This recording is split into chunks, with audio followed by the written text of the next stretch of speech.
Good morning, I'm Maddie Jansen, and this is the podcast of 17 News at Sunrise. It's everything you need to know to start your day in about 15 minutes. Working in the spirit of the Golden Empire, this is 17 News at Sunrise. Good morning. Right now at 5, today is the day restaurants can begin reopening across Kern County. I'll look at a few that are and the steps they're taking to make diners feel comfortable. And the Bakersfield City Council makes a move to allow restaurants to expand as they grapple with how to make ends meet while drastically reducing capacity. And a bizarre three-car crash overnight leaves one person dead and officers searching for one of the vehicles involved. What we know on this Thursday, May 21st, 2020. Good morning. Good to have you with us. I'm Maddie Jansen coming to you from my home. Alex Fisher holding down the fort in downtown Bakersfield. Kevin Shred at his home in southwest Bakersfield. Good to have you guys with us. Yesterday, another beautiful day across the Golden Empire. But things are about to warm up and the heat is going to turn on here pretty soon. Let's turn things over to Kevin Shred, who has a look at your forecast. Good morning, Kev. Good morning, Alex. Yes, we are about to warm up around Kern County, but before we get into the forecast, I wanted to show you temperatures in 2019 for the month of May from today through the 27th. And you can see they were fairly comfortable. We did see a little spike on the 24th and the 25th where we were in the mid-80s by the 25th, and then we were right back down in the upper 60s right around the 26th and 27th. So this is 7 days. This year, it's going to look a lot different than what we've been seeing last year. And let's get right to the forecast, and I'll explain why. As ridging starts to build on in here the next several days, we are going to see a warm-up. Now, yesterday, our high was 79 degrees. Normally, again, we should be right around 85 this time of year. 103, the record set back in 1942. And as we take a look at current conditions, 57 in Bakersfield right now. We have a light wind out of the southeast at 6. And today, here's a look at the temperatures. We will rise into the 80s, mid to upper 80s in a lot of locations. So again, last year on this date, we only hit 70. And taking a look at Tehachapi, 43 right now with a northwest wind at 3 miles per hour. And you can see here, hour by hour, we will rise into the 70s throughout the afternoon. We are talking triple digits. In fact, I've bumped the numbers up just a little bit heading into next week. I've got the details of that coming up in just a little bit. Alex, back over to you. All right, Kev, thanks so much. We'll check in just a few minutes. And we are following some breaking news from overnight. At least one person is dead after a triple car crash in East Bakersfield. CHP says the crash happened around 2 o'clock this morning near the corner of Mt.Vernon Avenue and Niles Street. That's just down the street from East Bakersfield High School. CHP says the person who died was a passenger in one of the cars. That person was already hurt and on the way to Kern Medical before the crash. The driver of that car had moderate injuries. CHP says another person in a different car had minor injuries. Officers also say the driver of the third car drove off. Police are investigating what led up to the crash and how the passenger died. Right now, Mount Vernon is closed between Niles and Oregon Streets. And stay with Channel 17 as we continue to follow this breaking story. Meantime, a person was hit and killed and a driver arrested after a crash that also happened in East Bakersfield. Bakersfield police were called to the corner of Union Avenue and East 4th Street. There they found someone dead in the road. Police say the driver had a green light and the person had been crossing the street against a red light. Officers arrested 24-year-old William Chavez Castro. They say he was driving under the influence and did not have a license on him. In just a few hours, we're expecting another update from Kern public health officials on the coronavirus here in Kern County. We want to recap the numbers, the latest numbers. 34 new cases were reported yesterday, bringing our total to 1,615. Kern's death toll stands at 25, with no new deaths reported since Saturday. Half of those deaths are from the Kingston Healthcare Center, a local skilled nursing facility. 1,068 people have recovered from the virus. More than 14,000 tests for COVID-19 have come back negative, while more than 900 tests are still pending. And that number of pending tests continues to go down significantly. The The time has come for Kern County to begin reopening. That's according to Governor Gavin Newsom, who officially gave the go-ahead yesterday. It comes after county leaders last weekend pushed to convince the governor to make modifications to his 6 benchmarks for lifting some shelter-at-home and social distancing directives. That means more retailers are now allowed to reopen in Kern County, but with safety protocols in place, including masks and social distancing. And not just stores, restaurants can reopen too. Our restaurants can begin to move from curbside takeout and delivery only to in-room dining service. And they're going to do that based on a set of guidelines that the governor has provided. Restaurants who are listening can get that information on our website at kerncounty.com. There's a series of steps. There are a series of details that they need to adhere to. It's not going to be the same as it was prior to this COVID-19 happening, but it's a start.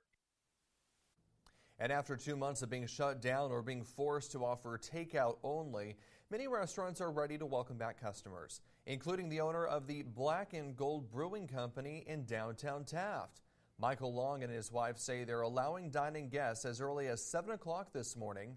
The brewery serves American and Thai cuisine and has remained open for takeout 7 days a week since the beginning of this pandemic. Long posted on social media last night saying that they are ready to move to indoor and outdoor dining. Also joining the rush to reopen, Chef Choice Noodle Bar in downtown Bakersfield. That's according to a social media post from the restaurant last night.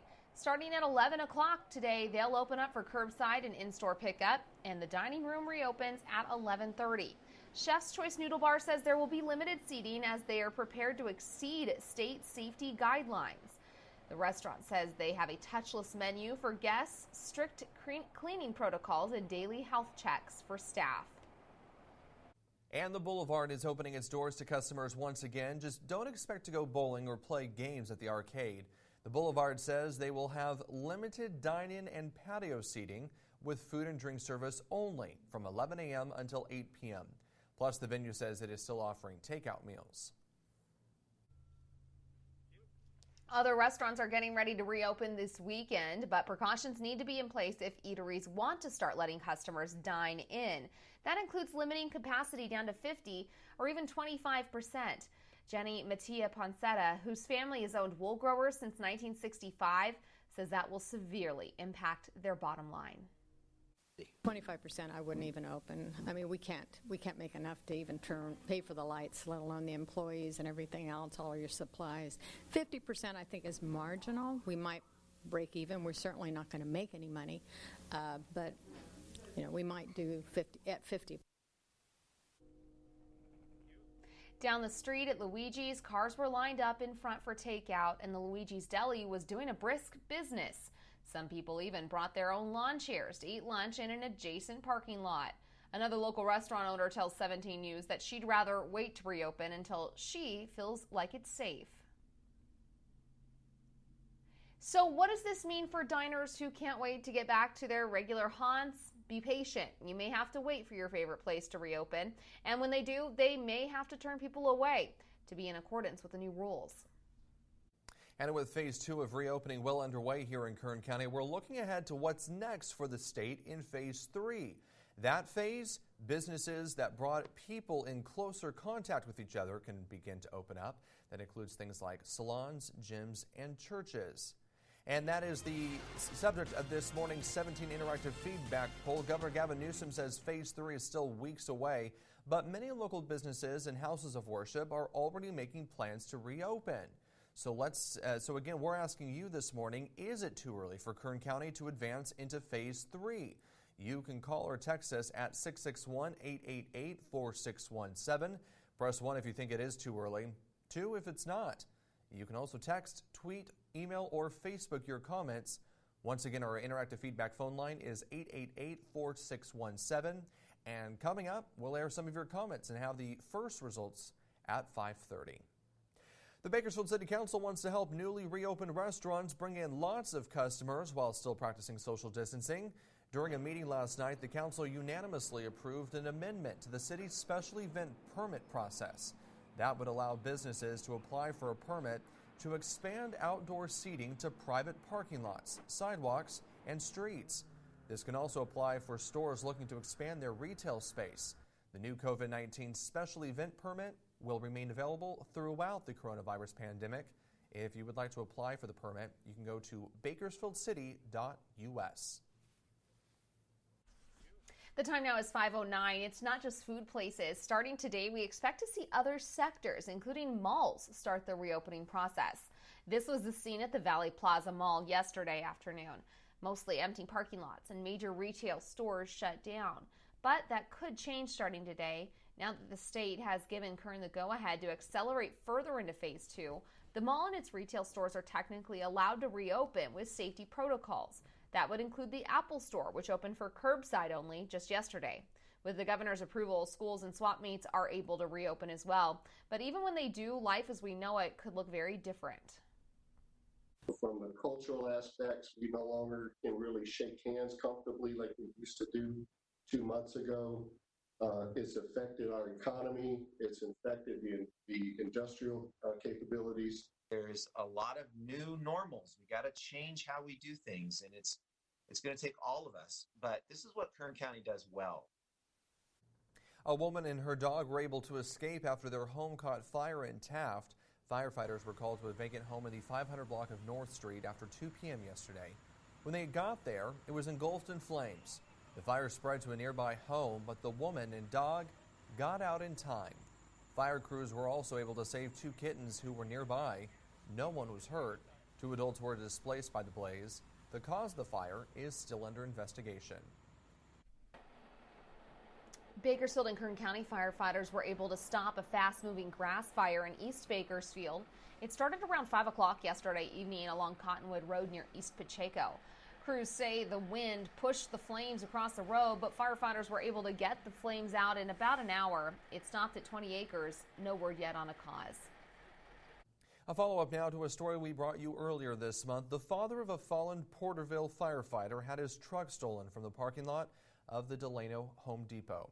Inside the truck, a special tribute to his son and father and another fallen hero. Ramon Figueroa is the father of fallen fire captain Ray Figueroa. He had planned to donate 2 custom-made metal shields honoring his son and firefighter Patrick Jones to the fire department. But they were in the back of the truck when it was stolen. And then on Tuesday, authorities in Tulare County found his truck stripped on the side of the road. The shields were about 100 feet away and badly damaged. Deputies say it appeared the thieves used the shields to dig the truck out of the mud. In a touching gesture, the Tulare County Sheriff's Deputies Association is now vowing to pay for new shields. Yeah, it shows the tightness between all the first responders. Ramon says his son Ray was known to say, "The men, the mission, then me." Investigators are still looking for whoever stole and stripped the truck and damaged the shields. Still to come this morning on Sunrise, a local organization sets a lofty goal of feeding 50,000 families. But they need your help to make it happen. How you can get involved coming up. Welcome back. It is 5:21 and KGET is teaming up with Adventist Health Bakersfield to highlight the many inspiring stories here in our community. This morning we recognize a local organization and its promise to make sure nobody in Kern County struggles to put food on their table. 17's Taylor Schaub has the story. Good morning. After being gifted more than $1.3 million to help support COVID-19 victims, one local organization has made it their mission to feed more than 50,000 families. 60,000 boxes, all with the same message: united, we will get through this. We'll be distributing 2,000 meals each day, 5 days a week, for the next 6 weeks. That's the goal of United Way of Kern County, as they hand out free food to the people who need it most. But we saw a huge need in this area. The ready-to-eat meals will be available to individuals affected by the COVID-19 pandemic. Bye! The drive-through style service runs Tuesdays through Fridays at 6 p.m. and then Saturday at 10 a.m. in the back parking lot of the Bakersfield Marriott. It helped me out for today to get me a free meal. Chris Carrera recently lost her job and says these kind of services are vital to keeping her and her family fed. Well, it means a lot, especially when you're short on cash. Times are hard. The economy's hurting, so when the economy hurts, we all hurt. She's not the only one, says Alvarez. Yesterday, for example, we had this lady in her car. I mean, she probably told me at least 10 times, thank you, thank you. Even supporting Kern's essential workers. We're not only feeding those who are in need, we're also trying to reward the essential workers who are there, spend their lives on the front lines. But to reach their lofty goal, they need help from the community. How can the community support what you guys are doing? We ask people of three things. One, they can donate. Two is volunteer. We're always looking for volunteers. And three, we ask people to share the word, let other people know of what we're doing. Well, the giveaway lasts until June 30th, and if you'd like to support, go to helpkern.com. And remember that this series, Together Inspired, is based completely off nominations. So if you'd like to nominate someone, send us an email at 17news@kget.com. In Southwest Bakersfield, Taylor Schaub, 17 News. 5:35 is the time now, and today President Trump will tour a Michigan Ford plant making ventilators for the coronavirus crisis. The visit comes a day after the president threatened to withhold funding from the state over its absentee and mail-in voting plans. Tracy Potts has more from Washington.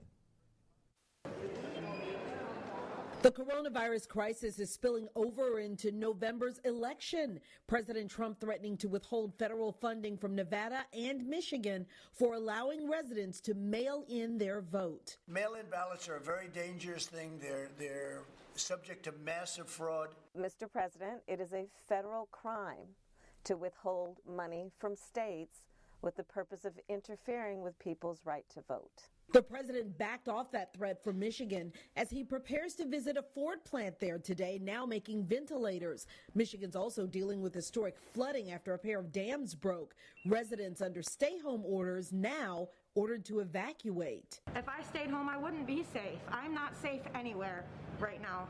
Congress may take up the mail vote issue. Money for the Postal Service is in the Democrats' $3 trillion coronavirus stimulus. This is a health issue in addition to a convenience issue for the American people. But Republicans are more likely to compromise on a proposed fix to the Paycheck Protection Program, making small business loans easier to forgive. Senate Republicans' BOLD program is turning potential pink slips into paychecks every single day.